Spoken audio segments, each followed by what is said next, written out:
This talk was developed by Charles Ruffner, who is in the back of the room right now, when we first started up ADAPT. And when he left for his deployment in Zabul last August, he turned it over to me. So now I have the distinct pleasure of trying to re-give the talk in front of Charles. So he's going to chime in and correct me, and I'll update it from some of the experience that he had that's just fresh from the field right now. The main theme of this talk overall is based upon the importance of ownership and how Afghan concepts and laws related to ownership of lands and resources are in a lot of ways very unfamiliar, and it's a basis of a lot of the problems that we have in just comprehending those differences in ownership perspectives. And being a tree guy, one of the first ones that jumped up and got me when I was over there was this very valuable resource to them, which is Chilgoza pine, which are the pine nuts. I believe we have some of them in the back of the room that we'll be snacking on. It's like a particularly good version of the pinyon pine that we have here in the United States. It's very good markets for it in India, and people in Afghanistan, communities make a lot of money selling it. They fight over it, imagine that. And that's also can be a source of conflict. And looking at the health of those trees, I noticed that the ones over here, very well cared for, and the ones over here looked like they just had the branches ripped off of them, which people did. Then they took the pine cones off, they extracted the seeds, and sold them. So the differences in the ownership status between the two were really clear. You had to look no farther than the trees to look at the ownership status of the land. That these trees here were clearly on the right, were clearly owned, well maintained, effectively managed as an orchard crop would be if it were on a particular farmer's property. And this over here, that this was just a free-for-all. Whoever could get to it first. Nobody owned those trees or obviously didn't control the fact that people came by and got them. And they pretty much left that tree for dead. They ripped the branches off, got what they wanted because they figured they'd never have a chance to get back at it again. And that's really the essence of all of these land use, land resource conflicts that we have, and why a lot of those resources are in such a terrible state right now. It's an absence of ownership and absence of control.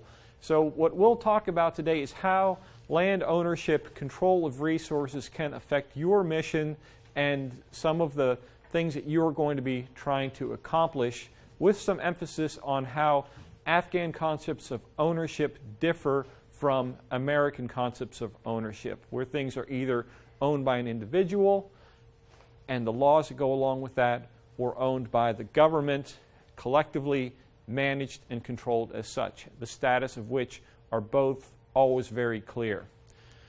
So first thing to think about is that from the standpoint of an Afghan farmer, they depend on very many types of land ownerships at different times of the year to secure their livelihood. First of all, they rely on the agricultural land, the most obvious land that they crop and that they have control of over the course at least of the growing season to plant, tend, and extract their crops to feed their families. They have the pastures out in the hillsides, like on this part of the landscape, where they are going to rely on moving their livestock for at least the times of the years when they don't confine or feed them closer to the farmsteads, to eat the grass off the hillsides during the growing season that fattens them up, at least to the state where they can then be eaten, they can be killed and eaten. Fuel wood collection rights, both for cooking and for heating fuel, can be extracted from anywhere in the landscape, potentially, where bushes, trees, anything that burns is going to be grown and not under somebody else's control or ownership. And finally, rain-fed croplands in certain parts of the country, which typically are going to exist outside of the irrigated landscape and may be controlled as briefly as the time that it requires for the wheat crop to be grown and planted. Then the land goes back to become essentially grazing land. So the status of a piece of property, or even an individual resource on a piece of property, can change over the course of a growing season, sometimes several times in the case of grazing land or fuel wood collection land. So these basic categories of property that I'll be talking about as relates to Afghanistan are listed right here, and we'll go through each one of these in turn. First of all, and the easiest one is private property rights in terms of what we understand. Ideally, and of course that's going to be the crux of the issue, is that deeds, land is held by a particular individual and they have their right to use it and transfer those rights or sell the land, lease it, rent it to somebody else as they see fit, which gives them every incentive to maintain or improve that property. As something that's owned, they can increase its value by managing it well, or they can degrade its value by managing it poorly. If they own it clearly, every incentive is going to be for them to have something that they can pass on to their children to sell for other personal or family profit. The most common example of this in the agricultural landscape that you'll be working in is going to be the cropland that's under irrigation. And that constitutes roughly 12% of the landscape from which 85% of the agricultural economy is going to be derived. Well, some issues of complexity with regard to this private land is the fact that ownership is not always clear. A lot of people are farming land that they don't own on small parcels. The picture on the left here constitutes probably the average size or an average size Afghan farm and some of the grazing land and fuel collection land around that farm in just a little microcosm. And so they have a combination of land that they have access to farm and land that they have access to run their livestock to allow them to feed. A very common situation, though, are sharecroppers, where a farmer can be on a piece of property that they don't own themselves, but that they pay rent or a tribute to somebody who controls or owns that land. And a very common scenario is that a farmer who is actually working a piece of property will own the crops themselves. Once the crop is harvested, they have no further claim to the land. And they might be farming land in between fruit trees. It's very common for sharecroppers to own the annual crop, but they don't own the perennial or the tree crops that are surrounding their annual crops. So if you work with a farmer and talk to them about pruning fruit trees and they show absolutely no interest in pruning fruit trees, it's because those aren't their fruit trees. But they're very interested in the alfalfa that's growing in between the fruit trees, since that's really the only part of that system that they own or control, if only for the short time that that crop is growing. Some of the other issues that you run into is that a sharecropper might be farming a piece of property where they don't actually even know who the owner is or where the owner is. In some cases, they may be absentee owners who are away from an indefinite period of time, who may or may not have relatives or others collecting rent on their behalf. In other cases, you're going to have squatters who are simply on a piece of land and farming it because nobody has thrown them off of it yet. But they have no incentive to stay any longer, or certainly not to improve that land. If they improve it too much, it's very likely that somebody who's got more power or influence will knock them off that piece of land so that they can take advantage of it. It's to their immediate advantage to farm that land in as minimal and as marginal a level as possible so that they don't lose access to their one source of livelihood. Ownership among different claimants to land can be very complicated as well. That sometimes there is no deed for any given piece of property that exists in any type of record, and in other cases the same property might have multiple deeds that were issued during different times of history. We'll discuss that a little bit more as well. And if you have situations like this with multiple people claiming access to the same piece of property, there are even competing dispute resolution mechanisms in which to settle that dispute. So you really have two different layers of uncertainty in settling land ownership, land claim related problems. So I guess the bottom line here is it's best to avoid any type of situation where that might happen. And we'll talk about some examples about those as related to U.S. personnel getting involved in these types of situations. Okay, a little bit of perspective here on the history of land ownership and land control is that this issue of multiple deeds and multiple layers of ownership arose probably around sometime during the 1800s, and was driven by the Pashtun ascendancy as a controlling force within Afghanistan.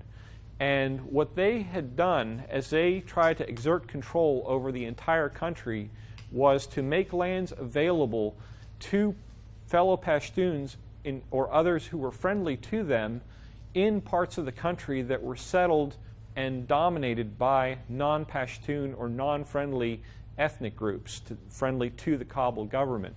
So they simply issued a deed that superseded the traditional understanding of who owned a piece of property to people who then moved and occupied that land and effectively acted as outposts for the Kabul government to help control that piece of property. So that was that first layer of uncertainty as to who actually owns a piece of property, the traditional owners or the new ones who came in who now have a deed, the first ones to have an official deed to that piece of property, since deeds weren't ever issued before that time. And Charles has done some research here that these are a list of some of the different groups who had issued deeds at some time over the history of Afghanistan since the 1700s. It's very common to have a piece of property that might have a deed that was issued by King Ahmad Shah, another one by Abdul Rahman, and then during the Soviet era, another transfer of ownership. So you can have, for any given piece of property, multiple people coming up with different deeds, all official, all legitimate, from different times in history, who actually owns that property. Okay, in order to try to settle that dispute and to be involved with it, first of all, is what level or what type of support does the individual have for the claim? And to what court are they supposed to go to settle this claim? Our mandate as part of U.S. policy is that they should go to the official government or civil court, which is not terribly popular in most parts of Afghanistan. So it's not something that is likely to make anybody any friends. The traditional dispute resolution mechanism is through groups of village elders who can help settle things in such a way that doesn't necessarily find one person right or another person wrong, but comes up with a solution that everybody can live with as more of a long-term type of solution. So that tends to result in different types of evidence presentation, that under civil law, the person will try to make a cut and dried claim as to why they own the property. Under traditional law, you're more likely to have a pity or an appeal to how losing this case would affect that individual or that family, so that they can try to come up with a solution that is more viewed as more equitable and more fair, allowing everybody to walk away with their head high and a means to survive whatever the result might be. We include Sharia law on there as well, simply because that can result in very different judgments, typically with regard to whether a male or female relative inherits a piece of property. But our focus here is a lot more on access to property and a lot less on inheritance issues. But be aware that different courts render judgments according to very different types of standards and very different underlying philosophies of justice. And I added an additional category here, that the strongman, or a dominant person or personality or warlord or group, might be able to tamp down a dispute, at least on a temporary basis. And the dispute or the problem might still exist, but it doesn't necessarily come to the surface until a more dominant individual or more dominant group is going to be there. So that can still mean that the dispute exists somewhere under the surface. Okay, moving away from private property to this concept of community property, or resources that are owned under community ownership, and that those rules were traditionally defined by the communities or adjacent communities, oftentimes as a way to prevent or end disputes or conflicts against communities. In terms of land resources, one of the traditional ways that a piece of that community land was defined was the distance from the settled part of the village that a person yelling could be heard. And so you get the loudest person in your village to stand by the outermost building to yell, and we decide how far that person could be heard. That was the land that was controlled by that community. Some other examples of property that's owned as a community and managed as a group with group decision making can include irrigation systems, forests, and some grazing areas. And we'll discuss a few of the issues concerning those particular types of resources. Under traditional functioning systems, the range and forests were managed under effectively forest police or range police who provided some type of management guidance. That institution has largely disappeared.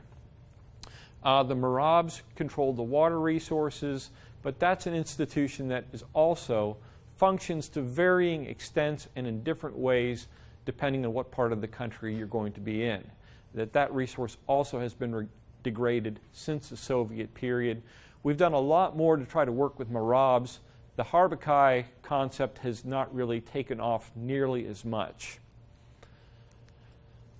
So some of the issues associated with community property is, first of all, that the Soviets actively tried to degrade the idea of community property because it was not consistent with their view of top-down decision-making and management. That by paying local managers, they degraded the ability of managers to work on a voluntary and community basis. Once payments stopped when the government collapsed, management stopped because there was no longer that usual incentive to manage that land. And a lot of the expertise in managing range and forest resources died, left the country, or was killed, and that base knowledge as to how to manage that resource has been completely lost from vast swaths of the country.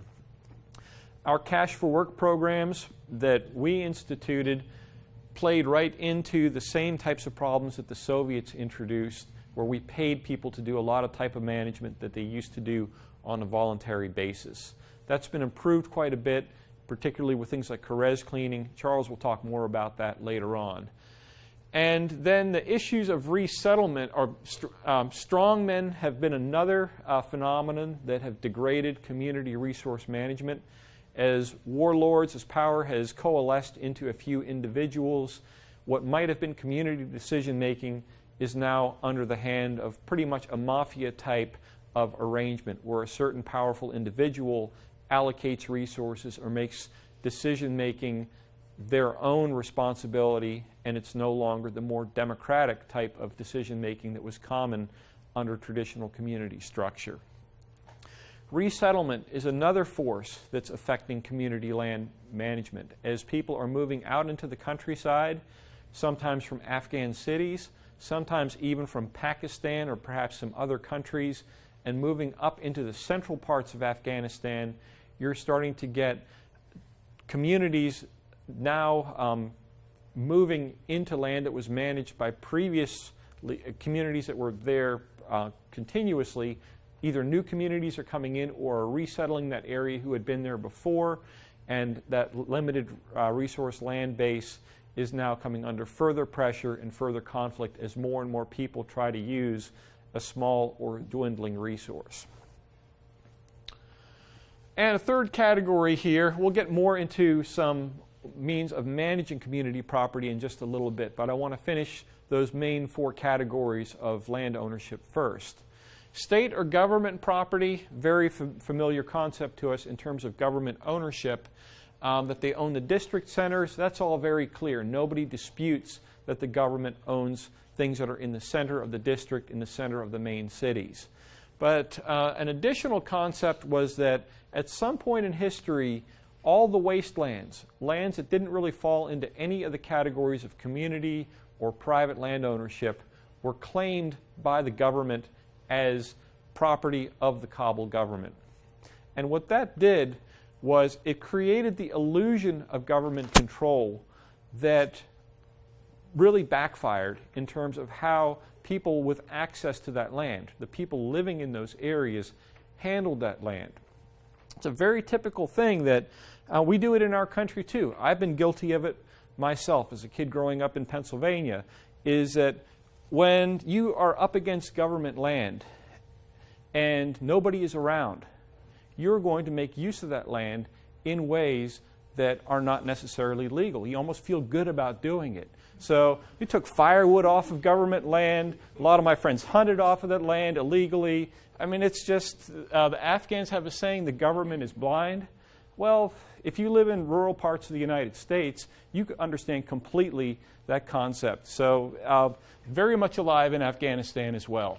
So exploitation and tragedy of the commons is that resources are used based on immediate needs of whoever gets to them first. And this concept of tragedy of the commons, that when a resource is available as a free-for-all, you're going to grab as much as you can. That this was a concept introduced, was it in England or New England, Charles? In England. So this whole idea that common pasture land is made use of on a free-for-all basis is really just human nature, and that really is guiding why so much of the Afghan countryside looks so stinking bad, is that people have been running their livestock over it without any regard to what happens next or who is going to use it later on. This concept of tragedy of the commons can occur across any other category of land ownership. So if private land, if the landowner is not around, if they fled to Pakistan or if they were killed before their relatives show up to claim it, all the neighbors make use of that land to its fullest extent. If land was community land and no good community leadership is present, people are going to start picking in that resource, even within that own community, and certainly from adjacent communities who might not be best buddies with the community in question. So this can happen at any level for any period of time. For grazing resources, it's something that gets degraded fairly slowly. You can't really destroy grazing land in a very short period of time. But when it comes to forest resources, a couple of guys with a chainsaw can cut a lot of trees down in a very short period of time. So you can have literally hundreds of years of resource accumulation on a piece of property be destroyed in a morning with the proper equipment and hauled off. People who had access to that resource for even a short period of time were able to exploit that resource. So as we increase access to more of the Afghan countryside without allowing control of that resource, either by a private or effective government ownership, we are opening it up, more of that land up to this idea of open access commonage, tragedy of the commons.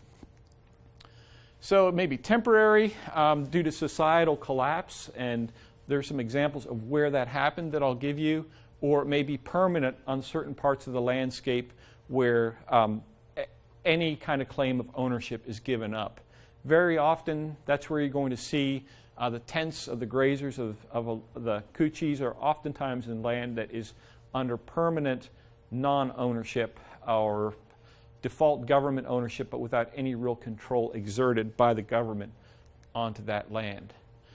One thing I'd like to bring to your attention is that the term Kutchi gets thrown around in Afghanistan quite a lot. We tend to think of it in this country as being the nomadic groups who move up from India and Pakistan to follow the maturation of the grasses, of the grazing resource, move up into Central Asia, and then come back down on an annual cycle. That these nomadic Kutchis oftentimes will have claims to pieces of property along the way, arrangements that were made with local communities. The term Kutchi is also applied to anybody who happens to be running livestock. So you can be a permanent villager, permanent in a community, and if your neighbor is farming wheat for part of the year, and when that crop is mature, they're running livestock in the hillside during later times of the year, they will oftentimes be, in a derogatory way, referred to as Kutchis. So they might be part of that community themselves, but as soon as they're running livestock, and even if they're helping to run your livestock, they kind of get looked down upon as playing that same type of role in the landscape. The real danger comes in terms of grazing is that the nomadic Kutchis tend to be pretty well in tune with the availability of the resource at its proper point of maturation. They usually will not show up to start grazing until the grasses are mature enough to be grazed in such a way that they can regrow, recover, reseed, and there'll be a crop the next year and the year after that, and so on. Where you have grazing taking place on a more haphazard and local level, the pattern is that as soon as some little green comes up in the spring, your sheep and your cattle are on it, and they're eating it, and it never really fully has a chance to mature. And that piece of grass, or that little area, might regrow a little bit. Then your next neighbor, they're going to be on it again. Third group that comes might be the nomadic Kuchi, who actually have a claim to that piece of property. They move on. Anything that's left, your neighbors are coming around again, and they're taking another swipe of it as soon as something grows on that piece of land. As grazing gets more and more constrained and more limited, the wars with the Soviets played into this as well. The minefields, people lost access to a lot of grazing land, so the existing open grazing land got more and more pressure from more and more livestock. And that's a very difficult problem to fight ourselves out of. So this picture here on the bottom, it's one that I took in the Panjshir Valley this would have been in late May, up in some of the higher elevations. You're just starting to see a little bit of green coming out of the landscape, and they've already got the livestock are on it. In the background, you can see that dust blowing around. A lot of the reason that Afghanistan is so dusty is because of that particular phenomenon. Don't want to really say too much about timber because it's very localized where timber is an important resource. But timber smuggling, and in particular fuel wood collection by powerful people with chainsaws and trucks who are able to haul the fuel wood, particularly oak, into the cities, is a fairly new phenomenon in Afghanistan and a very destabilizing one.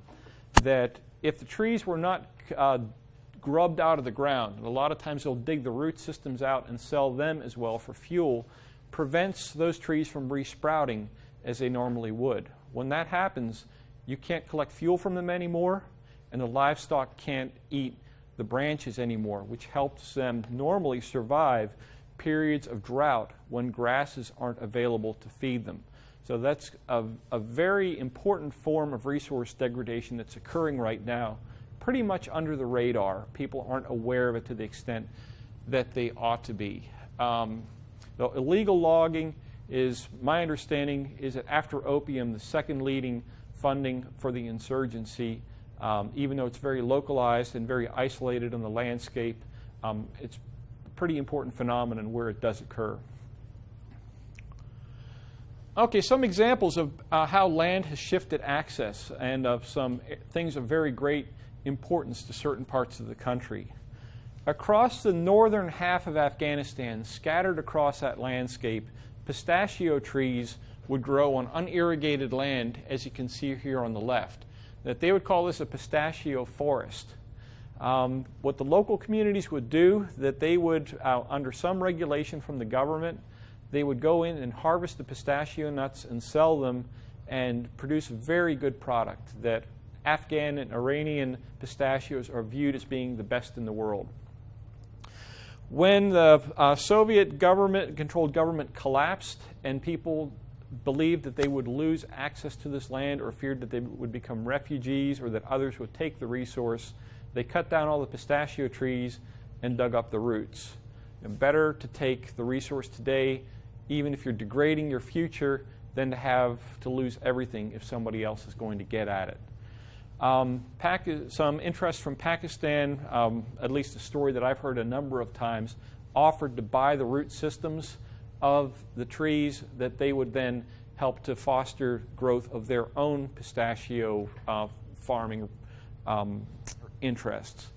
That transaction never took place, and there was a lot of hard feelings in Afghanistan about that particular transaction that never took place. So a lot of reasons why there's not a lot of love lost between Pakistan and Afghanistan. The pistachio trees is just one of those examples. So a lot of that land that you would see on the left looks like this today. After the trees were gone, it was overgrazed and is headed on a transition to being wasteland. And I'll talk about one of the programs that we employed to try to reinstall pistachio trees and deal with some of the erosion problems that you can see over here. Another transition that occurred of state land to community land, this is a more effective example, is that the picture here on the lower right is a dune complex and then some land along the Kunar River in northern Nangarhar province. What the government did back in the 1970s is that they planted these trees, now mature, that are salt cedar, in this little area that you can see on this picture to help break the dunes, to help stop the dunes from encroaching on this prime agricultural land. A secondary benefit of this is that as those trees matured and created shade and helped to stabilize that landscape, the land became available for a group of refugees moving down from Kunar province to establish a new home on what used to be wasteland. So with government ownership and government control, you can get the potential for opening land up in a sustainable fashion and helping others have a home where they otherwise would have had to add to further overcrowding within the cities. A concept that is being pushed in Kabul quite a bit. It's official government policy, I believe, but there's still a lot of resistance as to implementing it. Is this idea of community-based natural resources management. And the idea of this is to provide a transition from the traditional central government, Soviet-inspired role where everything is owned by the government, but the government really lacks its ability to effectively manage that land, to the idea that the government no longer claims ownership of the land, but that the government agencies provide facilitation of local people to make natural resource management decisions that are going to help that community, help provide stability, and indirectly help to serve to control or to help to preserve strong central government control of the city. So a role of being an ineffective owner by the government to the role of being an aid, facilitator, consultant to effective local management. One of the barriers that you can run into with regard to community-based natural resource management is that the government employees who are now supposed to help facilitate local management aren't necessarily with the program. There could be a number of reasons for that. When you talk to some of the Dale agents and some of the Dale personnel, experience I've had more in the northern part of the country, they viewed the Soviet times as the good days. They liked that particular arrangement, and they see this loss of influence as a loss of their own prestige and a loss of their own control. So they, first of all, see that as a bit of an insult to the role and the influence that they felt that they had. And also, if you go back to what we talked about yesterday, they weren't hired for their expertise or knowledge. If you try to transition them into a role of facilitation to the communities, they have nothing to offer, and the communities know it. So that really leaves them out in the cold until some type of capacity can be built to give them a functioning role within this new system. And on the other side of this, you've got the communities who are being told that, okay, the government that you have been saying all along only comes to take things from you, that no, that's not the case anymore. The government's your friend now. The government's going to help you manage this land as a group. They're not buying it. That they see that as we leave, they're not going to have the capacity, or they're not going to have the support to manage this land. They certainly don't have the capacity to manage it right now. So why should they invest as individuals in promoting a community, a vision of community resource management, when they figure the government's either going to try to take over or some strongman is going to take over, and they're going to lose that personal sweat equity in that land they're providing. So unless you see individuals buying into resource management, I'm sure Gary talked about this, it's probably the belief is that the local people feel they are not going to get anything out of that particular investment. So that's some of the bigger challenges that this concept of community-based natural resource management is facing in Afghanistan right now. It's an idea that's been imported from other countries where it's been more successful, faces some uphill problems in Afghanistan.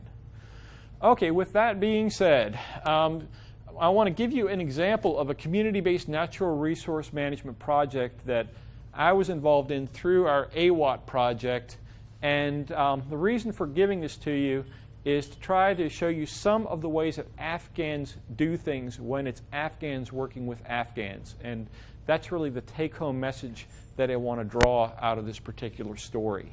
So just a little bit of background here is that this took place in Balkh province in one of the more secure parts of the country, that this is an Uzbek village in an area where the Uzbeks are not really the majority group, that they control this particular area, but they are more or less a minority in a lot of the parts of the area that surrounds them.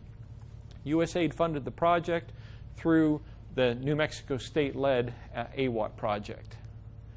So the problem was, as I talked about, with the pistachio trees being removed from the landscape, degradation, erosion, increased flooding of the river that runs right next to the village that instigated and that carried on this project.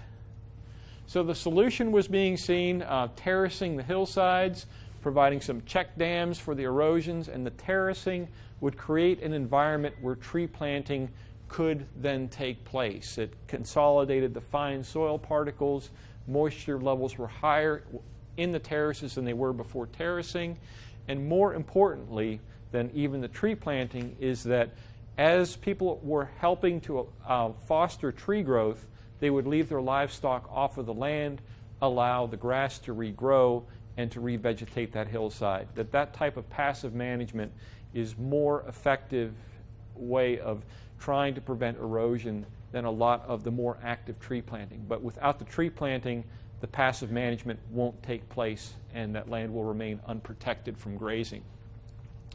The goal here was to involve the Dale from up front, put them at the front of this project, feed them the information that they needed to both learn as they were doing in terms of implementing this project with support of AWAT.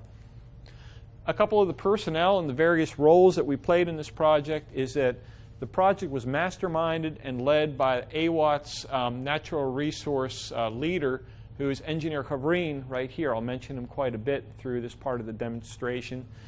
He used to be the head of the Afghan Forest Service back in the 80s, and he was employed by our project. He had a lot of connections, a lot of technical expertise to which people responded. He also was a very good social person and very charismatic. And it seemed that that combination of technical competence and social adroitness or deftness was very helpful in allowing him to engage communities to move this project along. He hired a field assistant who was permanently on that site, this gentleman here who had just graduated from Balkh University with a general agriculture degree. My role here in this project there in the middle is that I played the role of the guest. And having a guest from the outside, particularly from outside of Afghanistan, gives more prestige to the person who is going to do the work. He also encountered some questions about his technical expertise in that area, and he used me as a foil to help him get past some of the questions and some of the conflicts that were arising.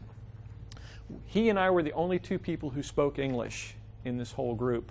So when he was encountering some static, he would turn to me and say, in English, "Isn't it true, Dr. Professor, that this is really the proper way that we should proceed and that people should listen to me in what I'm going to say?" And of course, I would respond to him in English that, yes, that's the thing to do, or, well, maybe we should push it in this direction or the other. He translated, and of course, he's going to translate it in the way that benefited him the most. So regardless, the fact that a Westerner appeared to approve of this project, somebody who happened to be coming from the country who funded the project, that tended to make all of the disputes, all of the questions go away, and we were able to move along. So I was personally a little uncomfortable being a foil, but I realized that that's part of the way of doing business, and it's a situation that you might find yourself in as well as our function goes toward more capacity building and transition and support and trust for a government that's now doing an unaccustomed role of providing actual technical leadership. So you can help foster that transition by playing that particular role of effectively backstopping the Afghan leader in that situation. So the next stage of the project is that it was selected by the district subgovernment as something that they were aware that this community wanted to replant these pistachio trees and retreat this hillside. And I'll give you a little bit of the chronology of how things played out so you can see how long it takes for this process to go from start to finish. So several weeks before the initiation ceremony that I mark as kind of the main point of reference here, this was several weeks before that occurred. The day before the ceremony, we met with the project leaders within that village outside of the village. We weren't invited into the village until the next day. So that's a key point, that all these discussions took place outside of the walls of the village in such a way with a limited amount of leadership. The next day we showed up again, and we had the leaders plus some other individuals, a broader circle of leadership from the village, including the head woman in the village who talked about, with Havrin, this project we called Foster Moms, which is something that involved seedlings being grown by women in the community who lacked another source of legitimate income. This gave them the skills in growing and producing seedlings, which helped foster a sense of community with other women in the community, and doing this in such a way that was consistent with social norms of outsiders interacting with women within the community. They would also then have the capacity to produce more seedlings after the project was over. They could sell excess seedlings, and we developed more of a capacity within that community to have more economic options or more ability to produce things that they could sell. As this stage of the process developed, there were some more dissenting community members came forth. It seemed to me that they were looking for a payoff of some kind. They were silenced. I can't say for a fact that payoffs were offered here and there, but it wouldn't surprise me one bit. So I have the hunch that skids were greased at one point or the other. Maybe I'm from Illinois. Maybe I'm a little bit paranoid about such things, but you can't blame me. Okay, the morning of the initiation ceremony. The ceremony was announced over the mosque loudspeaker 45 minutes before the ceremony that a meeting was going to be held. As that took place, as a Westerner, as the outsider there, I was lobbied a little bit for some other projects the community would like to see done. Just nodded my head and really just said, we're here to talk about tree planting, about making terraces today. So the ceremony started at the school.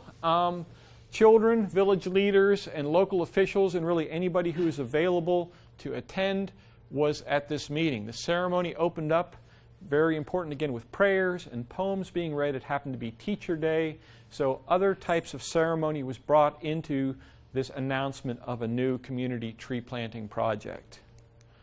I love this part. The politicians, when the TV cameras showed up, the politicians showed up from the local area. It's just like being back home. And they offered some short speeches. Then they had other places they needed to go. They left, the TV cameras left, and we were back to just the community talking about the details as to how the project was going to be carried out. The lead in describing the project was given to one of the local Dale officials who was briefed on the procedures, and he provided the leadership in describing what was going to happen and how it was going to be done. At that point, some of the group leaders in doing the work, this was eventually going to involve a couple hundred people working to put terraces into several hundred acres of hillsides.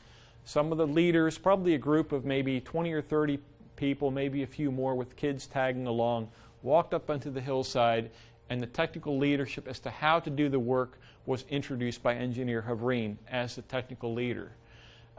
As he provided the instruction, there were times he would stop, say a couple of short prayers, then things progressed again. So things are always punctuated by displays of faith and a fully public function where the mullah was not present, but that was part of the rhythm, part of the way that this work was being done.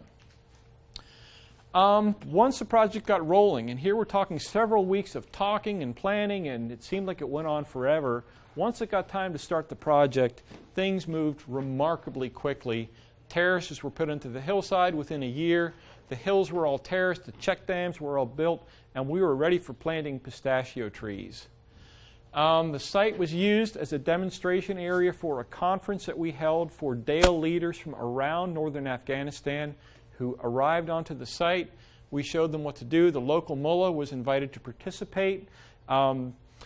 He was the oldest person there. He was the slowest one to walk up, and these were really steep hills. It was a very demanding climb.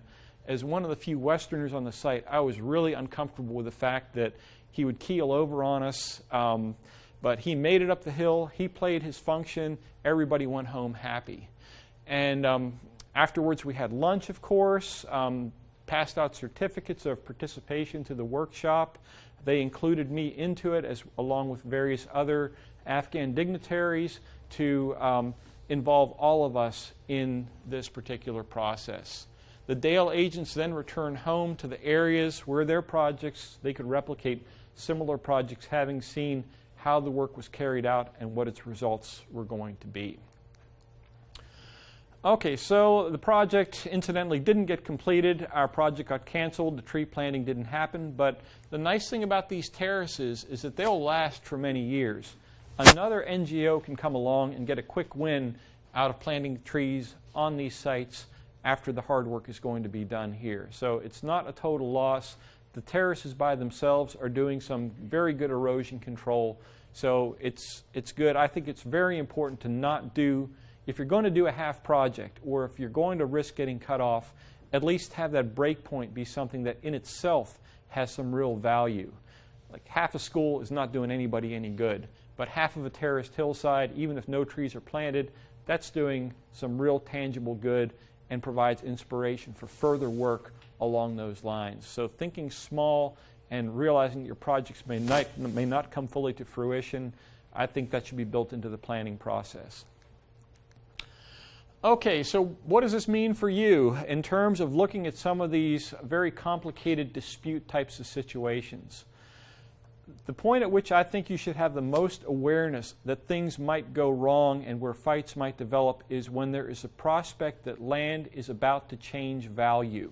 And these are some of the examples of where this is going to take place without going through those. So those are those kind of changes in the social fabric or changes in the resource management or availability of access or roads coming through.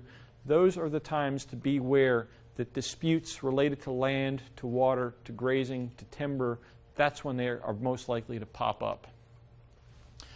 Another phenomenon that we're seeing quite a bit is land grabbing and encroachment by warlords or other powerful individuals. That this is happening all over the country, where a piece of land that is a wasteland, ostensibly controlled by the government, you will get an individual who's got some influence coming in and doing something like planting trees that you see in this picture right here. They just put some eucalyptus saplings in the ground. They've hired some people from local villages to water those saplings. So when they started to mature into trees, happens very quickly with eucalyptus, they can go to their local government court and make a claim for that piece of property. They can say, these are my trees growing on this piece of property. These gentlemen from this village here can attest to the fact that I planted these trees. They took care of them. I want a deed for this piece of property. With the proper amount of waiting and some payoffs here and there, it's very likely that they will get issued a deed for that piece of property that they can very quickly turn around and sell to groups of people who are looking to move out into the countryside. You've got an instant village out there in what used to be government land. So that type of settlement, that type of land grabbing, does get people out of the cities, but on the downside of it, it's done without any type of forethought as to, can that village sustain itself? Are the water resources, are the land resources around it able to sustain people living on those properties? And you've just created a whole new set of natural resource-based conflicts by not properly planning and incorporating this new population growth taking place and what kind of impact it's going to have not only on the land there, but adjacent communities. So this is a great force toward destabilizing Afghanistan that we're seeing taking place. And I just want to close with a story that we ran into even when we tried to do everything right, with a very high degree of awareness of what was taking place.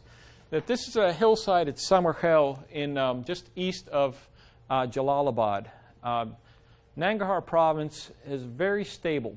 You have a strong governor who has good control over land resources, and he suggested through the Dale that we do a tree planting project along, this is the road to the Khyber Pass, between Jalalabad and the Khyber Pass runs around here. You can see it down here at the bottom of the picture. Very heavily traveled road at the outskirts of Jalalabad. The land could be used as a park.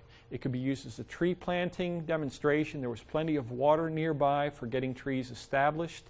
The land was an absolute moonscape. Nothing was growing on it at all. Completely useless for everything. What could go wrong? That this appeared to be exactly the sort of thing. We had the government support. Everybody in the village wanted to do it. There was cash for work at the time.